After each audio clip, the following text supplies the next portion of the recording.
ಒಲವು ಮೂಡದಿರಲು ಮನವು ಅರಳದು. ಅಧ್ಯಾಯ 152. ವಸಿ, ಈ ಥರ ಬಟ್ಟೆನ ಯಾರಾದರೂ ಹಾಕ್ತಾರಾ ಅಂತ ಕೇಳಿದ್ಲು ಅದಿತಿ ಹುಸಿ ಮುನಿಸನ್ನು ತೋರುತ್ತಾ. ಅದಿತಿ, ಬಟ್ಟೆ ಇಲ್ಲದೆ ನಿನ್ನನ್ನು ನೋಡಿ ಆಗಿದೆ ಕಣೆ.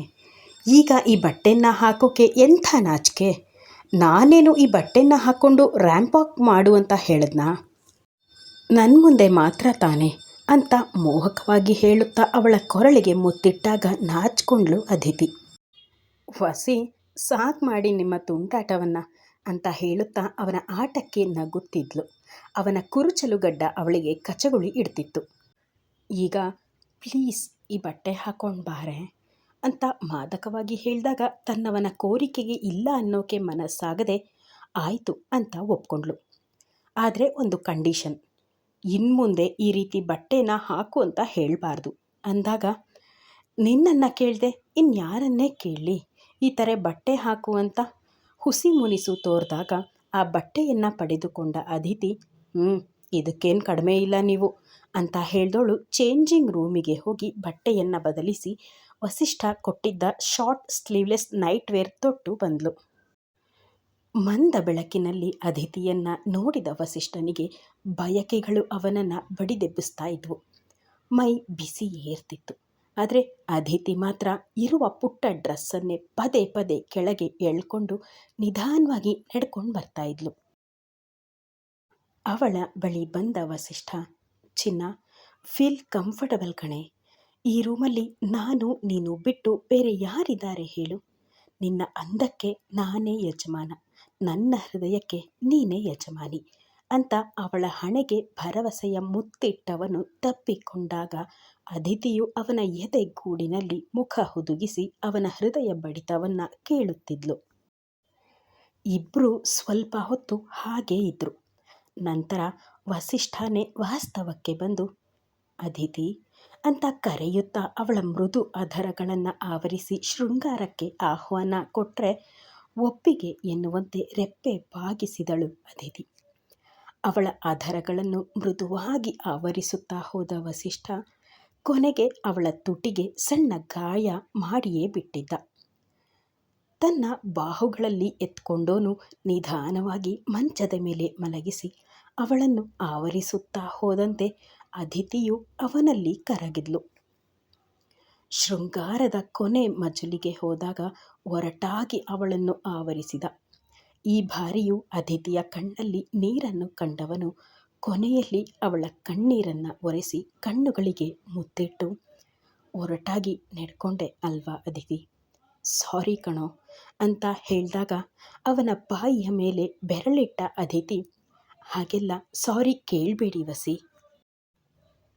ಒರಟಾಗಿ ಆವರಿಸಿದ್ದು ನನಗೆ ಇಷ್ಟ ಆಯಿತು ಅಂತ ಹೇಳಿದಾಗಲೇ ವಸಿಷ್ಠನಿಗೂ ಸಮಾಧಾನವಾಗಿದ್ದು. ನಿಜ ಹೇಳಬೇಕಂದ್ರೆ ಅದಿತಿಗೂ ಅವನ ಒರಟುತನ ಸ್ವಲ್ಪ ಇಷ್ಟ ಆಗಿತ್ತು. ಚಿರು, ನೀನು ನಿಜವಾಗ್ಲೂ ವಿದೇಶಕ್ಕೆ ಓದೋಕೆ ಹೋಗ್ತಾ ಇದೆಯಾ ಅಂತ ಸೀತಮ್ಮ ಮತ್ತು ರಾಮಪ್ಪ ಇಬ್ಬರು ಆಶ್ಚರ್ಯದಿಂದ ಕೇಳಿದ್ರು. ಚಿರಾಗ್ ಕೂಡ, ಹೌದು ಅಮ್ಮ, ನನಗೆ ಈ ಪೇಪರ್ಗೆ ಸಹಿ ಹಾಕ್ಕೊಡ್ಬೇಕಿತ್ತು ನೀವು, ಅದಕ್ಕೆ ಸಹಿ ಹಾಕಿಸ್ಕೊಂಡು ಹೋಗೋಣ ಅಂತ ಬಂದಿದ್ದು ಅಂತ ಹೇಳ್ದ ಚಿರಾಗ್. ಮಗ, ಇದರಲ್ಲಿ ಇಂಗ್ಲೀಷ್ನಾಗೆ ಅದೇ ನಾನು ಓದಬೇಕು ಕಣ್ಲ, ಓದ್ದೆ ಅದೆಂಗೆ ರುಜು ಮಾಡೋಕ್ಕಾದಾತೆ ಅಂತ ಕೇಳಿದ್ರು ಸೀತಮ್ಮ. ಇದಕ್ಕೆಲ್ಲ ಬುದ್ಧಿ ಚೆನ್ನಾಗೇ ಓಡುತ್ತೆ ನಿನಗೆ ಅಂತ ಮನಸ್ಸಲ್ಲೇ ಅಂದುಕೊಂಡ ಚಿರಾಗ್, ಅದಕ್ಕೇನು ನಾನೇ ಓದಿ ಹೇಳಿದ್ರೆ ಆಗಲ್ತೆ ಬಿಡು, ಯಾರಾನ ಇಲ್ಲಿ ಓದಿರೋರಿದ್ದಾರೆ ಅಂತ ನೋಡ್ತೀನಿ ಅಂತ ಅಕ್ಕಪಕ್ಕದಲ್ಲಿ ನೋಡಿದಾಗ ಅವನ ಫ್ರೆಂಡ್ ಅಲ್ಲೇ ಇದ್ದಿದ್ದನ್ನು ಕಂಡು ಅವನ ಬಳಿ ಕ್ಷೇಮವನ್ನು ವಿಚಾರಿಸಿದವನು, ಈ ಲೆಟರನ್ನು ಓದಿ ಅದರಲ್ಲಿ ಏನಿದೆ ಅಂತ ನನ್ನ ಅಪ್ಪ ಅಮ್ಮನಿಗೆ ಹೇಳೋ ಅಂದಾಗ ಅವನು ಅದನ್ನು ಓದ್ದ. ರಾಮಪ್ಪ ದಂಪತಿಗಳು ಇರುವಲ್ಲಿಗೆ ಬಂದು, ಅಂಕಲ್, ಆಂಟಿ, ಇದರಲ್ಲಿ ನಿಮ್ಮ ಮಗ ಫಾರಿನ್ ಅಂದರೆ ವಿದೇಶಕ್ಕೆ ಓದೋಕೆ ಹೋಗ್ತಾ ಇದ್ದಾನೆ, ಅದಕ್ಕೆ ನಮ್ಮ ಅಭ್ಯಂತರ ಏನೂ ಇಲ್ಲ, ಅಲ್ಲಿಗೆ ಹೋದರೆ 3 ವರ್ಷ ಬರೋದಕ್ಕೆ ಆಗೋದಿಲ್ಲ ಅಂತ ಬರೆದಿದೆ ಅಷ್ಟೆ, ಈಗೆಲ್ಲ ಇದು ಮಾಮೂಲಿ ಆಂಟಿ ಅಂತಂದ ಅವನು ಕೂಡ. ಓ ಹೌದಾ ಅಂತ ಹೇಳಿದವರು, ಚಿರು, ಹಂಗಾರೆ ನಮ್ಮನ್ನು ನೋಡ್ಕೊಳ್ಳೋರು ಯಾರೋ ಅಂತ ಕೇಳಿದ್ರು.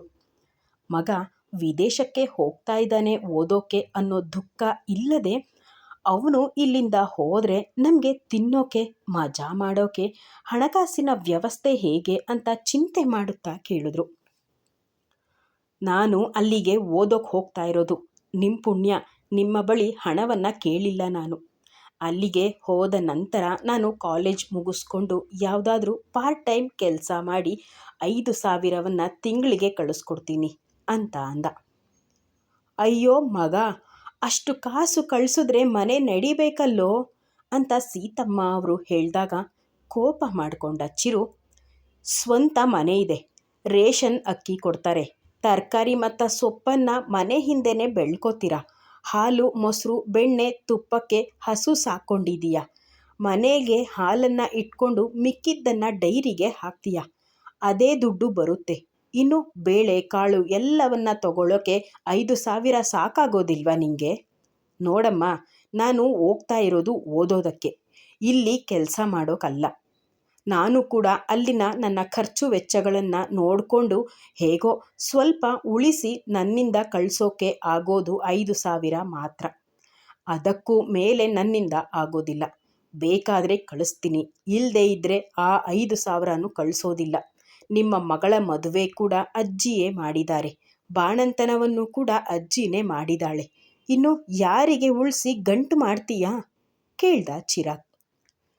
ಛೇ, ಈ ನನ್ನ ಮಗನಿಗೆ ಮನೆ ಎಲ್ಲ ವಿಷಯನೂ ತಿಳಿದೈತೆ, ಇನ್ನು ಹೆಚ್ಚು ಕೇಳಿದ್ರೆ ಕೊಡೋ ದುಡ್ಡನ್ನು ಕೊಡೋದಿಲ್ಲ ಆಮೇಲೆ ಅಂತ ಅಂದ್ಕೊಂಡವರು ತಲೆಯನ್ನು ಕೆರ್ಕೊಂಡು ಆಯಿತು ಅಷ್ಟೇ ಕೊಡು, ಆದರೆ ಆಗಾಗ 1-2 ಸಾವಿರ ಹೆಚ್ಚಿಗೆ ಕಳಿಸು ಅಂತ ಹೇಳೋದನ್ನು ಕೂಡ ಬಿಡಲಿಲ್ಲ ಸೀತಮ್ಮ.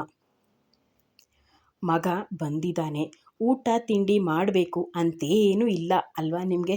ಯಾವಾಗಲೂ ದುಡ್ಡು ದುಡ್ಡು ಅಂತ ಬಾಯಿ ಬಡ್ಕೋತೀರ ಅಂದಾಗ ಸೊಪ್ಪನ್ನು ಬೇಯಿಸಿ ಉಪ್ಸಾರು ಮಾಡಿದ್ದೀನಿ, ಮುದ್ದೆ ತಿರುವ್ತೀನಿ ಇರು ಮಗ ಅಂತಂದರು ಸೀತಮ್ಮ. ಬೇಕಾಗಿಲ್ಲ, ನನಗೆ 1 ಲೋಟ ಕಾಫಿ ಕೊಡು ಸಾಕು ಅಂದೋನು ಅಲ್ಲೇ ಕೂತ್ಕೊಂಡ. ಸೀತಮ್ಮ ಕಾಫಿ ಮಾಡೋಕ್ಕೆ ಅಡುಗೆ ಮನೆಗೆ ಹೋದರೆ ರಾಮಪ್ಪ ಹಾಲನ್ನು ಕರೆಯೋಕೆ ಹೋದರು. ಇದೇ ಸರಿಯಾದ ಸಮಯ ಅಂತ ತಿಳಿದ ಚಿರಾಗ್ ತಾನು ತಂದಿದ್ದ ಲೀಗಲ್ ಅಡಾಪ್ಟೇಷನ್ ಪತ್ರವನ್ನು ಹೊರಗೆ ತೆಗೆದನು. ಅವನಿಗೂ ತನ್ನ ಮನೆಯವರ ಬುದ್ಧಿ ತಿಳಿದಿದ್ದರಿಂದ ಓದೋಕೆ ಯಾರಿಗಾದರೂ ಅಂತ ತಿಳಿದು ಬೇರೆ ಪೇಪರ್ ಕೊಟ್ಟು ಓದಿಸಿದವನು ಈಗ ಇಬ್ಬರನ್ನ ಹೊರಗಡೆ ಕಳುಹಿಸಿ ಸಹಿ ಹಾಕಬೇಕಾದ ನಿಜವಾದ ಪತ್ರವನ್ನು ಹೊರಗಡೆ ತೆಗೆದ. ಸೀತಮ್ಮ ಕಾಫಿ ಮಾಡಿಕೊಂಡು ಕಾಳಿನ ಹಪ್ಪಳವನ್ನು ಕೆಂಡದಲ್ಲಿ ಸುಟ್ಟು ತಂದುಕೊಟ್ರು. ಅದನ್ನು ತಿಂದು ಕಾಫಿ ಕುಡಿದ ನಂತರ ಬನ್ನಿ ಸೈನ್ ಹಾಕಿ, ನನಗೆ ಟೈಮ್ ಆಗುತ್ತೆ ಅಂತ ಅಂದ ಚಿರಾಗ್. ಸೀತಮ್ಮ ಈ ಮೊದಲೇ ಪೇಪರ್ ಓದಿದ್ದರಿಂದ ಅದರಲ್ಲಿ ಬೇರೇನೂ ಇಲ್ಲ ಅಂತ ಅಂದ್ಕೊಂಡು ಹೆಬ್ಬೆಟ್ಟನ್ನು ಒತ್ತಿದ್ರು. ರಾಮಪ್ಪ ಕೂಡ ಹೆಬ್ಬೆಟ್ಟನ್ನು ಒತ್ತಿದ್ರು. ತಾನು ಬಂದ ಕೆಲಸ ಆಯಿತು ಅಂತ ಚಿರಾಗ್ ಅಲ್ಲಿಂದ ಹೊರಟ. ಮಾರನೇ ದಿನ ಬೇಗ ಎದ್ದ ಅದಿತಿ ಸ್ನಾನ ಮಾಡಿ ಸಿಂಪಲ್ಲಾಗಿ ಬಟ್ಟೆ ಹಾಕ್ಕೊಂಡು ಕೆಳಗಡೆ ಬಂದವಳು ಗುಡಿಸಿ ಬಾಗಿಲಿಗೆ ನೀರು ಹಾಕಿ ರಂಗೋಲಿ ಬಿಟ್ಟು ಹೂವನ್ನು ಕಿತ್ತು ದೇವರಿಗೆ ಮುಡಿಸಿ ಅಲಂಕಾರ ಮಾಡಿ ಮುಗಿಸಿದವಳು ಎಲ್ಲರಿಗೂ ಕಾಫಿ ಮಾಡೋಕೆ ಅಂತ ಅಡುಗೆ ಮನೆಗೆ ಹೋದ್ಲು. ಆಗಷ್ಟೇ ಗಜಲಕ್ಷ್ಮಿ ಅವರು ಕೂಡ ಕೆಳಗಡೆ ಬಂದರು. ಅತ್ತೆ ಮಾವ ಚಿಕ್ಕಪ್ಪ ದಾನು ವರ್ಧನ್ ತಾತ ಎಲ್ಲರಿಗೂ ಕಾಫಿ ಕೊಟ್ಟವಳು ವಸಿಷ್ಠನಿಗೆ ಕಾಫಿ ಕೊಡಲು ರೂಮಿಗೆ ಬಂದಾಗ ಅವನಿನ್ನೂ ಮಲಗಿರುವುದನ್ನು ಕಂಡು ಕಾಫಿಯನ್ನು ಅಲ್ಲೇ ಟೇಬಲ್ ಮೇಲೆ ಇಟ್ಟವಳು, ವಸಿ ಗುಡ್ ಮಾರ್ನಿಂಗ್ ಅಂತ ಹಣೆ ಮೇಲೆ ಇದ್ದ ಕೂದಲನ್ನು ಸರಿಸಿ ಹಣೆಗೆ ಮುತ್ತಿಟ್ಲು. ಸಣ್ಣಗೆ ನಕ್ಕ ವಸಿಷ್ಠ, ಮಾರ್ನಿಂಗ್ ಅದಿತಿ ಅಂತ ಹೇಳುತ್ತಾ ಅವಳನ್ನು ತನ್ನ ಮೇಲೆ ಎಳೆದುಕೊಳ್ಳಲು ತಕ್ಷಣವೇ ಹಿಂದೆ ಸರಿದ ಅದಿತಿ, ಈ ರೊಮ್ಯಾನ್ಸ್ ಮಾಡೋ ಸಮಯನ ಇದು? ಮಿಸ್ಟರ್ ವಸಿಷ್ಠ, ಬೇಗ ಎದ್ದು ಕಾಫಿ ಕುಡಿದು ಫ್ರೆಶಪ್ ಆಗಿ ರೆಡಿಯಾಗಿ ಬನ್ನಿ. ಇವತ್ತು ಜ್ಯುವೆಲರಿ ಶೋರೂಮ್ ಓಪನಿಂಗ್ ಅನ್ನೋದನ್ನು ಮರ್ತಿದ್ದೀರಾ ಹೇಗೆ ಅಂತ ಕೇಳಿದಾಗ, ನನ್ನ ಡ್ರೀಮ್ ಅದು ಅದಿತಿ, ಅದನ್ನು ಹೇಗೆ ತಾನೇ ಮರೆಯೋಕ್ಕಾಗತ್ತೆ? ಏನೋ ಹೆಂಡ್ತಿನ ಬೆಳಗ್ಗೆನೇ ಸ್ವಲ್ಪ ಮುದ್ದಾಡೋಣ ಅಂದ್ಕೊಂಡ್ರೆ ಅದಕ್ಕೂ ಕಲ್ಲು ಹಾಕ್ತೀಯಾ ಅಂತಂದ ವಸಿಷ್ಠ. ಆಯಿತು, ನಾನಿನ್ನೂ ದೇವರ ಪೂಜೆ ಮಾಡಿಲ್ಲ, ಒಟ್ಟಿಗೆ ರೆಡಿ ಆದಮೇಲೆ ಒಂದೇ ಸರ್ತಿ ಪೂಜೆ ಮಾಡೋಣ ಅಂತ ಜಸ್ಟ್ ಎಲ್ಲವನ್ನ ರೆಡಿ ಮಾಡಿ ಬಂದಿದ್ದೀನಿ. ಈಗ ಬೇಗ ಬೇಗ ಎದ್ದು ತಯಾರಾಗಿ ಅಂತ ಹೇಳಿ ಅಲ್ಲಿಂದ ಹೋದ್ಲು. ಅಡುಗೆ ಮನೆಗೆ ಬರೋವಾಗ ವಾರುಣಿಗೆ ಕಾಲ್ ಮಾಡಿ, ನಾವು ಇಲ್ಲಿಂದ ಹೊರಟಾಗ ಕಾಲ್ ಮಾಡ್ತೀವಿ, ನೀವಿಬ್ಬರು ಬನ್ನಿ ಅಂತ ಹೇಳಿ ಮಾನಸ ಅವರಿಗೂ ಅದನ್ನೇ ಹೇಳಿದ್ಲು ಅದಿತಿ. ಅಡುಗೆ ಮನೆಗೆ ಬಂದೋಳು ಸಿಂಪಲ್ಲಾಗಿ ಆಗೋ ತಿಂಡಿ ಅಂದರೆ ಪುಳಿಯೋಗರೆ ಅಂತ ಒಂದು ಕಡೆ ಅನ್ನಕ್ಕೆ ಇಟ್ಟೋಳು, ಮತ್ತೊಂದು ಕಡೆ ಮೊದಲೇ ಮನೆಯಲ್ಲಿ ತಯಾರು ಮಾಡಿಟ್ಟಿದ್ದ ಪುಳಿಯೋಗರೆ ಪುಡಿಯನ್ನು ತಗೊಂಡು ಹುಣಸೆ ಹಣ್ಣನ್ನು ಸೇರಿಸಿ ಗೊಜ್ಜು ಮಾಡಿದ್ಲು. ಅಷ್ಟರಲ್ಲಿ ಅನ್ನ ಆಗಿತ್ತು. ಪುಳಿಯೋಗರೆ ಜೊತೆಗೆ ಮೊಸರನ್ನ ಕೂಡ ಮಾಡಿದೋಳು ದೇವರಿಗೆ ಮೊದಲು ಅದನ್ನೇ ನೈವೇದ್ಯ ಇಟ್ಟು ಪೂಜೆ ಮಾಡಿ ನಂತರ ಎಲ್ಲರಿಗೂ ತಿಂಡಿಗೆ ಕೂರಲು ಹೇಳಿದ್ಲು. ವಸಿಷ್ಠ ಕೂಡ ಮಾಮೂಲಿ ಬಟ್ಟೆ ಹಾಕ್ಕೊಂಡು ಬಂದಿದ್ದ. ಎಲ್ಲರಿಗೂ ತಿಂಡಿ ಕೊಟ್ಟ ನಂತರ ಅದಿತಿಯು ತಿಂಡಿ ತಿಂದಳು.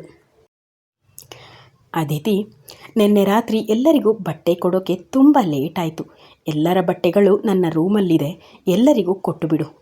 ವರು ಮತ್ತು ವಿಕಾಸ್ಗೆ ಅವರ ಬಟ್ಟೆಯನ್ನು ನಿನ್ನೆಯೇ ತಲುಪಿಸಿದ್ದೇನೆ, ಇನ್ನು ಮಾನಸಾಗೂ ಕಳುಹಿಸಿ ಆಯಿತು ಅಂದಾಗ ತನ್ನ ಗಂಡನ ಕಡೆಗೆ ಹೆಮ್ಮೆಯಿಂದ ನೋಡಿದ್ಲು ಅದಿತಿ.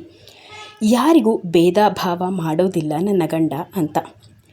ಎಲ್ಲರ ತಿಂಡಿ ಆದ ನಂತರ ಕೆಲಸದವರು ಪಾತ್ರೆಗಳನ್ನು ತೊಳೆಯುತ್ತಿದ್ದರೆ ಅದಿತಿ ಗಜಲಕ್ಷ್ಮಿ ಅವರ ರೂಮಿಗೆ ಹೋಗಿ ಅವರವರ ಬಟ್ಟೆಯನ್ನು ಕೊಟ್ಟು ಅವಳದ್ದು ಮತ್ತು ವಸಿಷ್ಠನದ್ದು ತೆಗೆದುಕೊಂಡು ಹೋದ್ಲು.